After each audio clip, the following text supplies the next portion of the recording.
Hello, I'm Tom, this is Amy. Hi. We're planning to do the Scottish Route 66, which is a 500-mile trip around Scotland, but we've got nothing to do it in. So, this is our Landrover Discovery 2, and we're going to turn it into a mini camper. We've just decided that these seats are in the way. With the seats in, we won't have enough room for our camping to sleep in there. So we're going to do a quick video taking the seats out before we start cleaning all the carpets because they're mouldy as hell and we don't really want to be touching any of that.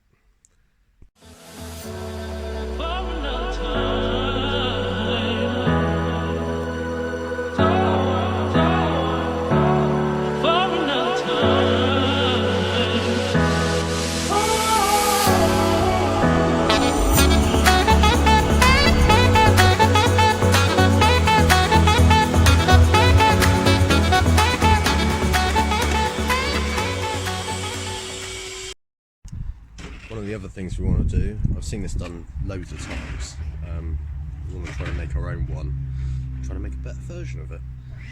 We want to turn this panel here on the back door into a shelf.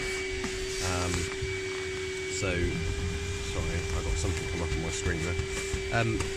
So the idea would be that loads of people do it, and what they actually do is remove this, use this as a template, which we're going to be doing, make a metal piece of this piece, bolt it down various areas, and then you make another metal piece which then hinges off the bottom and it hinges down to make a shelf.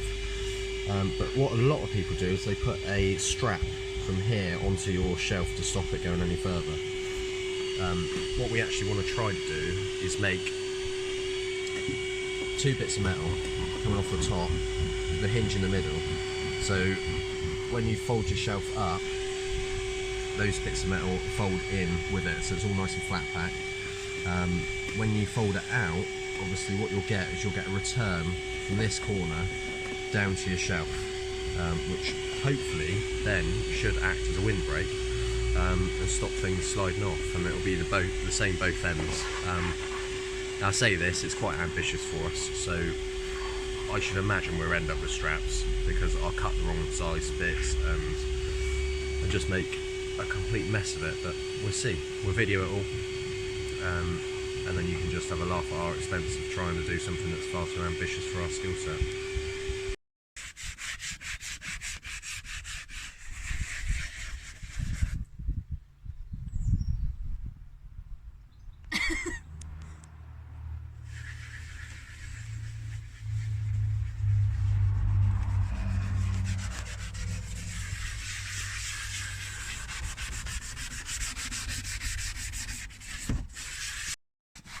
While Amy's been hard at work cleaning, I've been putting myself to good use because I'm not very good at cleaning. We had a really bad misfire. Well, it felt like a misfire, but only under hard boost.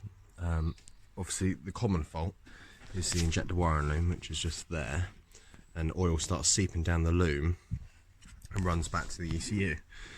And I don't think you're going to see it on the camera, but that red plug down there is the one that all the wiring runs through for that, and that has got oil on it. So at a later stage I am going to have to take the ECU apart, clean it all out, let it dry out, and get a new wiring loom for the injector circuit. But I did find what I thought was the misfire. It's not a misfire. It was that it was trying to overboost. The actuator arm here was all seized. It's still not quite right. I think I'm going to get a new actuator for it, because now if I MIDI vac a vacuum up to this to operate it, it gets so far and then it jams up. Well, I'll tell you what, I'll show you what I mean. You pop your vacuum pipe off there, careful not to lose it. Excuse the mess in the workshop, got all sorts going on. And if I grab the MIDI vac, which is here, which is just a gadget to put a vacuum up to something or to put pressure, you can go either way. mean, it's just my luck, it will probably work fine now. So you connect your line there, and you have it set to creating a vacuum, not pressure the opposite way. And so you'll see the vacuum gauge moving. So I'm now creating a vacuum up to that. No, not creating a vacuum up to it, I'm creating pressure up to it, because it's pressure that pushes it, it's not a pull system. So if I show you, I'll try to get, I can't really get both in because I think it's going to lose focus. But if I pump away, if you watch that actuator arm, there's no movement yet. Now it's starting to go, and obviously it's going to work absolutely fine now. So it's not jamming now, so maybe that's something that we can keep an eye on. We're going to do some short runs anyway, just to make sure, and then I'll let the pressure off and it shoots back. So we'll try it again, just to check that is still free. Yeah, so it's working absolutely fine now, which is a good thing. It might mean that we don't need a new actuator. I might stock one just in case while we're up in Scotland or wherever we decide to go, it decides to lose the plot and jam up. But basically what that was doing is the actuator's there for under full boost. Obviously that actuator will open up and it opens up a flapper in the turbo and lets boost pressure escape so that the engine's not over boosting. Obviously after a while over boosting is not good for anything. So I think when that was stuck, it was recognising that it was going to overboost and it was cutting the power, and it was a complete loss of power. So now that's fixed, we have gone down the road and it's no longer stuttering and going, it's on full boost. But what I did notice is a loud hissing, and it does feel a little bit underpowered, so I wouldn't be surprised if I've got boost leaks somewhere along the line. So that's again something else to look into. We've got to do a full service on it and various other bits. There's quite a bit of welding that I've got to do. This side hasn't got a shocker attached at the moment because we're in the process of, but obviously all of that's rotten. That's your shocker mount there. Someone at some point has cut, I don't know if you'll see it on the camera, I can't actually see the camera because it's hidden behind the wheel, but there's a patch in there where someone's cut away. Yeah, you can see it. So we've got to restructure all that, weld that, fix still so it's all secure. Same on the other side. It did go for an MOT somewhere and it failed on quite a bit. Wheel bearing, various bulbs, boots, rubber boots split open on ball joints, etc. So we have got a lot of mechanical work to do on the vehicle, but that's my forte. Amy's going to be doing the interior design and all the fun stuff. Well, it depends whether it's fun, it depends what you're into. So yeah, but we're going to be doing a series on the Landrover build as it goes, different episodes, and just walk you along with it. Hopefully you'll enjoy it. On another note, the old workhorse Landrover that today is moving all sorts of crap. This thing is getting a full rebuild in the summer. It needs a new chassis on it, it's all rotten. I'll show you the chassis actually. So this is rear cross member, as you can see. It's not doing so well, it's all gone in there. There's various bits on the chassis that need all redoing, and what we are actually planning to do is extend the rear chassis because it is 88 inch at the moment on a Range Rover Classic chassis that's been cut down, so it's coil sprung. But yeah, that's all to come. That'll be a big build in the summer that we'll be documenting as we go. I've got a friend Charlie that will be in that video. He's the brains behind it all. But just a quick question for you guys, if you could leave it in the comments. These wheels were just chucked on there. I have to keep pumping that tyre out, it's annoying me. I could just strip the tyre down, find a puncture, or if it's leaking around the rim, but I am feeling quite lazy at the moment. So what I might do is just bolt my 33s on there. But like I said, I want you to leave in the comments if you think I should bolt the 33s on there and they look good, or if I should just leave these old things on there for now. What do you think? Not that you can even see it there. Let me go around the other side. Do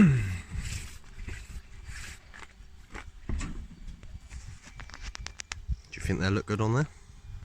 Or do I stick to those little things? I mean, I say little, they're not really a great deal difference in it. I don't know if that's going to stay there. 33s? Or no 33s? I think I might have to go for the 33s, but leave it in the comments. I'll do whatever you guys suggest. Oh, and one other thing, before I forget. I went through all of winter. Used to have a soft top canvas on it. It looked a lot better then. But I went through all of winter with no heater, freezing, water piddling inside, and now that it's warming up, I don't know why I do that. I just pull the choke out. Now that I am a bit warmer because it's coming up to summer, I decided to fit a heater. It doesn't sound the best, and I'm pretty sure it's not going to work for long, and it is like a mouse blowing on your leg. But I do now have heating, which is probably the best thing ever for me. And like I say, it's coming up to summer. I don't know why I waited so long to do it. I had all the bits there. That's actually, I believe, a lightweight series heater, which isn't meant for this, but we kind of bodged it in there. Carpet's holding it in at the moment, the mat around the tunnel. It's got 2 flaps, and my passengers are going to love it. But it is like a mouse blowing out. But we did also do it 2-stage. I don't know why we did it 2-stage, because the first stage is nothing. It's literally, you can't even feel it coming out. But we decided to go 2-stage on it. So that's exciting, ready for next winter, if it survives that long. And obviously I've put that in there now, and I've just realised that I'm rebuilding this thing in the summer with Charlie, and it's all going to have to be ripped out again. So actually it was a waste of time, but I'm still excited about it.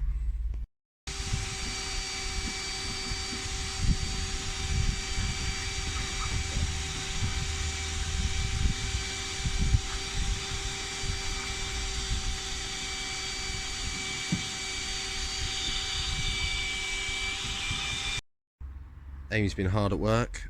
Obviously the carpet needs a really good wax, which we'll be doing next, but she's got all the worst of it up. How do you feel about your little cleaning experience? Horrified. Yep, that about covers it. So yeah, we haven't done a great deal today in watchable content, but I've shared some ideas with you. So the next stage of this is to wax all of this out, make it as clean as possible.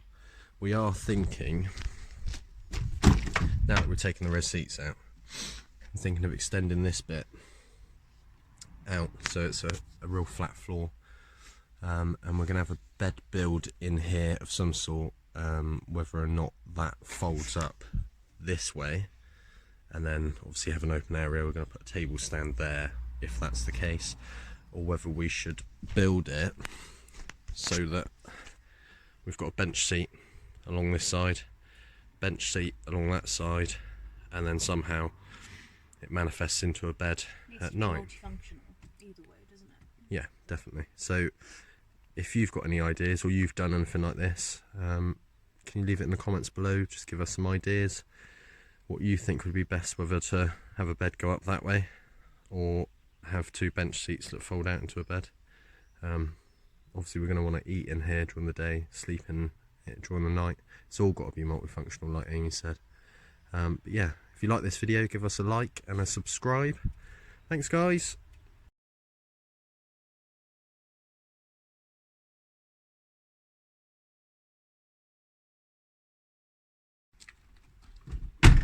Amy doing a little vlog for the video too. She is loving life.